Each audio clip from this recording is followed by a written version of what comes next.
और है यूहन्ना का 5वां अध्याय। मेरा वचन कोई प्रिपेयर नहीं था कि मुझे पास्टर ने सुबह कॉल करके अचानक बताया, और प्रभु का धन्यवाद दी कि परमेश्वर ने सुबह जब पास्टर से बात कर रही थी तो उनके मुंह से ये शब्द निकला और कुछ हम डिस्कशन कर रहे थे और परमेश्वर ने ये वचन मेरे मन में डाला जो मैं आपके साथ बांटना चाहती हूँ। 38 यूहन्ना 5 पहले अध्याय से 38 वर्ष के रोगी को छाया।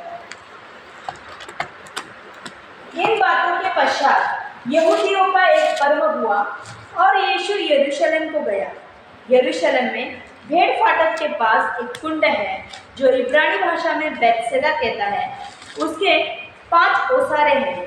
इनमें बहुत से बीमार, अंधे, लंगड़े और सूखे अंग वाले पानी के हिलने की आशा में पड़े रहते थे, क्योंकि नियुक्त समय पर परमेश्वर के स्वर्गदूत कुंड में उतरकर पानी को हिलाया करते थे। पानी हिलते ही जो कोई पहले उतरता वह चंगा हो जाता था, चाहे उसकी कोई बीमारी क्यों न हो। वह एक मनुष्य था जो 38 वर्ष से बीमारी में पड़ा था। यीशु ने उसे पड़ा हुआ देखकर और यह जानकर कि वह बहुत दिनों से इस दशा में पड़ा है, उससे पूछा, क्या तू चंगा होना चाहता है? उस बीमार ने उसको उत्तर दिया, हे प्रभु, मेरे पास कोई मनुष्य नहीं कि जब पानी हिलाया जाए तो मुझे कुंड में उतारे, परंतु मेरे पहुंचते पहुंचते दूसरा मुझसे पहले उतर जाता है। यीशु ने उससे कहा, उठ, अपनी खाट उठा और चल फिर। वह मनुष्य तुरंत चंगा हो गया और अपनी खाट उठाकर चलने फिरने लगा। हालेलुया। हम यहाँ पे देखते हैं कि यीशु मसीह जब यरूशलेम जा रहे थे तो यरूशलेम में एक फाटक है भेड़ नाम का, और वहाँ पे एक कुंड है जिसे इब्रानी भाषा में बेतसैदा कहला जाता है। और वहाँ पे ओसारे बनाए हुए हैं 5, जिसमें अलग अलग रोगी वहाँ पे थे। अंधे थे, लंगड़े थे, लूले थे, कई साल से बीमार लोग थे, इस इंतजार में कि एक समय रहता था, क्योंकि बाइबल समय का बहुत पक्का है और इसीलिए परमेश्वर का वचन कहता है कि हर बात का एक समय होता है। बोने का समय, रोने का समय, हंसने का समय, कटने का समय का, हर चीज का समय रहता है। और वहाँ भी एक समय था कि जिस समय पे परमेश्वर का दूत उस कुंड में उतरता था, उस पानी को हिलाता था, और जब वो दूत कुंड में उतरता था, उस पानी को हिलाता था, उस समय जो भी बीमार रहेगा वो जो सबसे पहले जाके उसमें उड़ी डालेगा, कूदेगा, वो उसकी चाहे कौन सी भी बीमारी क्यों ना हो, ऐसी भी बीमारी क्यों ना हो कि वो नाइलाज है, उसका कोई इलाज नहीं है, जो चंगा नहीं हो सकता, ऐसी बीमारी भी चंगा होती थी। और वहाँ पे एक 38 साल से बीमार हो गई थी। हमारे घर में कोई 1 साल बीमार रहा, 2 साल बीमार रहा तो हम तंग होते हैं। 38 साल मतलब ये नहीं पता है कि वो जवान है, बुढ़ा है, उसकी शादी हुई है, नहीं हुई है, उसके घर में कौन है, उसके परिवार में कौन है, ये कुछ नहीं दिया है। उसकी बीवी बच्चे हैं या माँ बाप है, कितने भाई है, बहन है, इसके बारे में बाइबल नहीं बताती। इसके बारे में सिर्फ हमें प्रभु के सामने जाने के बाद प्रभु ही बता सकता है। लेकिन वहां पे वो बीमार था। शायद घर वालों ने कुछ साल सेवा की होगी, 2 साल, 3 साल, 4 साल, 5 साल। उन्होंने देखा कि ये चंगा नहीं हो रहा है, हो सकता है 10-12 साल बाद उन्होंने उसे कुंड के पास रखा होगा। कुछ दिन उसके घर वाले आते भी होंगे, उसके साथ बैठते भी होंगे, वो उस देवदूत का इंतजार भी करते होंगे। लेकिन आज हम देखते हैं या पहले भी सबको अपने अपने काम होते हैं। काम नहीं करेंगे तो घर में अनाज नहीं आएगा, अनाज नहीं आएगा तो खाएंगे पिएंगे क्या? लेडीज या अगर वो खाना नहीं बनाएंगी तो घर वाले क्या खाएंगे? सबको अपने अपने काम है। कौन आके रोज उसके पास बैठ सकता है? कोई नहीं बैठ सकता। तो फिर लोगों ने उसके पास आना छोड़ दिया और धीरे धीरे जब वो अकेला पड़ गया तो सोचो, वो 38 साल का पंगु है, जिसे चलना नहीं आता, जो बीमार है, वो जब उसको वो देवदूत, वो फरिश्ता आता होगा, देखता होगा, तो वो उस कुंड के पास जाता होगा। बाइबल बताती है कि वो पंगु था, उसे पैरालिसिस था, वो अपने घुटनों के बल, हाथों के सहारे जाता होगा। वहां पे पत्थर होंगे, कितने पत्थर उसके हाथों को छूते होंगे, कितने पत्थर उसके घुटनों को छूते होंगे, कितना खून उसका बहा रहा होगा उस हाथों में से, उस घुटनों में से। पर मेरे भाई बहनों, मैं बताना चाहती हूँ, उसने अपना विश्वास नहीं छोड़ा। वो हर बार जब भी फरिश्ते आते थे वो जाता था, जब भी फरिश्ते आते थे वो जाता था।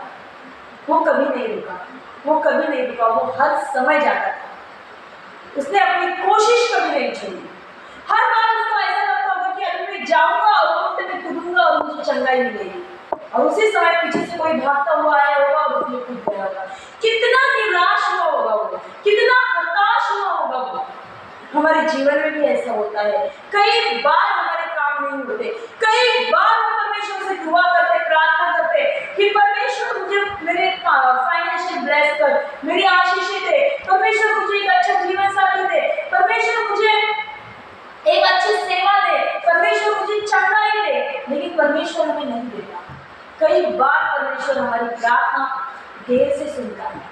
उस समय कुछ भाई बहन हताश होते हैं, निराश होते हैं, वो परमेश्वर के समय का, परमेश्वर के वक्त का इंतजार नहीं करते। लेकिन बाइबल बताती है कि परमेश्वर ने जब जब लोगों को आशीष देने का वचन दिया, वो तुरंत पूरा नहीं हुआ। जब अब्राहम को वचन दिया कि मुझे संतान होगी, उसको वचन दिया था 75 साल में, वो पूरा हुआ 25 साल में लग गए उसको बच्चे की आशीष मिलने के लिए। दाऊद को वचन दिया तू राजा बनेगा, और उसके बाद क्या हुआ? दाऊद के जीवन में दुख आए, मुसीबत आए, तकलीफ आए, वो लोगों से छुप छुप के फिरता था शाऊल के डर के मारे। यूसुफ को वचन दिया था कि तुम अधिकारी होगा, उसको सपना दिखाया था कि सब तेरे सामने दंडवत करेंगे, लेकिन क्या हुआ? यूसुफ को गुलाम बनाकर लेके गए। यूसुफ को पुतीफर की पत्नी ने झूठे आरोप लगाए कि इसने मेरे साथ गलत किया, और उसको अंधेरी कोठरी में डाला गया। तुरंत आशीष नहीं मिली, तुरंत बरकत नहीं मिली। मैं यही बताना चाहती हूँ कि परमेश्वर आपको कुछ आशीष देना चाहता है, कुछ वायदा करता है, कुछ वचन देता है, तो वो जरूर पूरा करेगा। इजराइल लोग कितनी बार उन्होंने परमेश्वर को दुखी किया, कितनी बार परमेश्वर के खिलाफ पाप किया, लेकिन जो अब्राहम, इसहाक, याकूब, इनको परमेश्वर ने वचन दिया था, उस वचन के खातिर उसने उन्हें ब्लेस किया। हमारा परमेश्वर वादा पूरा करने वाला परमेश्वर है, वचन निभाने वाला परमेश्वर है। अगर इस बाइबल के द्वारा, इस पवित्र शास्त्र के द्वारा अगर उसने आपको वचन दिए हैं, उसने आपको आशीषें दी हैं, तो वो जरूर पूरा करेगा। लेकिन जरूरी है कि धैर्य रखो, क्योंकि बाइबल कहती है कि आशा से धैर्य उत्पन्न होता है, और धैर्य से विश्वास उत्पन्न होता है। इस 38 साल के झोली के तरह, इस 38 साल के पंगु व्यक्ति की तरह हमें बने रहना है। हाँ परमेश्वर, जब तक तू आशीष नहीं देगा, मैं तेरे चरण नहीं छोड़ूंगा। उसके बाद तो नहीं छोड़ूंगा, लेकिन जब तक तू नहीं देगा, तब तक मैं हार नहीं मानूंगा। हमें याकूब की तरह बनना है, हमें लड़ना है परमेश्वर से। क्या किया था याकूब ने? याकूब जख्मी हुआ था, भोर का समय हुआ था, वो परमेश्वर उससे कह रहा था कि मुझे जाने दे, भोर का समय हुआ है, और उसने कहा मैं तुझे जाने नहीं दूंगा, मैं तेरा पैर नहीं छोड़ूंगा जब तक तू मुझे आशीष नहीं देगा। हमें भी वैसा बनना है, इस 38 साल के पंगु की तरह, उस याकूब की तरह हमें बनना है। हमें परमेश्वर की संगति में हमेशा बने रहना है, तभी हमारा यहोवा राफा, हमारा यहोवा इज़्रे, हमारा यहोवा निस्सी हमारे पास आएगा और बोलेगा, बेटी तू चंगा होना चाहती है, बेटी तू आशीष चाहती है, तू सेवा में बढ़ना चाहती है, तू जो भी कुछ करना चाहती है, मैं तुझे दूंगा। क्योंकि परमेश्वर ने जान लिया था कि वो बहुत साल से बीमार है। परमेश्वर जानता है कि हम उसके चरणों में कब से आंसू बहा रहे हैं। परमेश्वर जानता है कि हमें समस्या कब से है, और परमेश्वर के पास वो समय है कि वो अपने समय में आशीष देगा। उसका वचन कहता है कि आशीष देने का एक समय है, लेकिन वो सिर्फ पिता को मालूम है, और उसे जानना आपका काम नहीं है, आपका काम नहीं है। वो आपको नहीं बताएगा कि वो कब देगा, पर वो देगा, इतना जरूर है, क्योंकि उसका वायदा कभी भी झूठा नहीं होता। बस जरूरत है धैर्य रखो, आशा रखो, विश्वास रखो। चाहे आपके जीवन में कितना भी बुरा क्यों ना होता हो, कितनी भी दुनिया आपके खिलाफ बुरी बोलती हो, कितने भी लोग आपकी निर्विचार करते हो, आपको दोष लगाते हो, आपके मजाक उड़ाते हो कि अरे आप तो प्रभु को मानने के लोग हैं, मानने वाले लोग हैं, आप चर्च कलीसिया जाने वाले लोग हैं, आप दुआ प्रार्थना करने वाले लोग हैं, आप सेवा करने वाले लोग हैं, लेकिन आपके जीवन में आशीष नहीं, आपके जीवन में कुछ तो कमी होगी। क्योंकि हम जानते हैं ईयोब को भी दोष लगाया था उसके दोस्तों ने कि तूने कुछ गलती की होगी, तूने कुछ पाप किया होगा, तू धर्मी नहीं है, इसलिए तुझ पर दुख आया, जबकि उसकी गवाही परमेश्वर खुद देता है। आज आपके बारे में भी अगर लोग ऐसे बोलते होंगे तो भी आप परमेश्वर की संगति में आना मत छोड़िए, उसके चरणों में आना मत छोड़िए, उसके पैर मत छोड़िए, पकड़े रखिए जैसे याकूब ने पकड़ के रखा था। इस 38 साल के व्यक्ति की तरह अगर आपके जीवन में भी कुछ काम है जो नहीं बन रहा है, ऐसा लगता है कि आज मेरा काम होगा, आज मुझे चंगाई मिलेगी, आज मेरे जीवन में आश्चर्यकर्म होगा, लेकिन वो नहीं हो रहा है, होते होते वो काम रुक रहा है, तो भी उसमें बने रहे, क्योंकि परमेश्वर आपके लिए आशीष देने जा रहा है। यीशु मसीह के नाम से आपको आशीष मिलने जा रही है। परमेश्वर करे इस वचन के द्वारा आप ब्लेस हो, आशीष को गॉड ब्लेस यू। आइए प्रार्थना करें।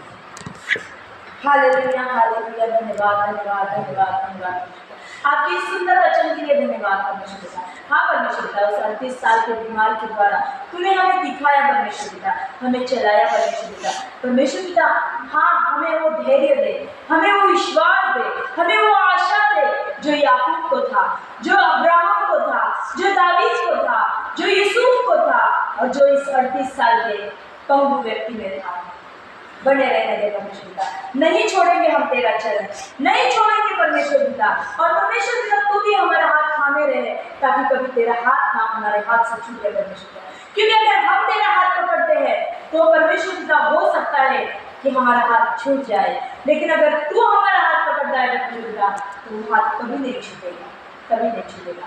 हमारा हाथ थाम परमेश्वर पिता, हमें विश्वास दे, हमें आशा दे परमेश्वर पिता। आप हमारी सहायता कीजिए, हमारे रास्ते खोलिए परमेश्वर पिता, आप हमें मदद कीजिए। इस सुंदर वचन के द्वारा आज आपने हमसे बात की, आपके नाम पर धन्यवाद देती। इसको हमारे हृदय पे लिखिए परमेश्वर पिता, घर पे लिखिए। ये दुआ पहले प्रभु यीशु उसके नाम से मांगते हैं।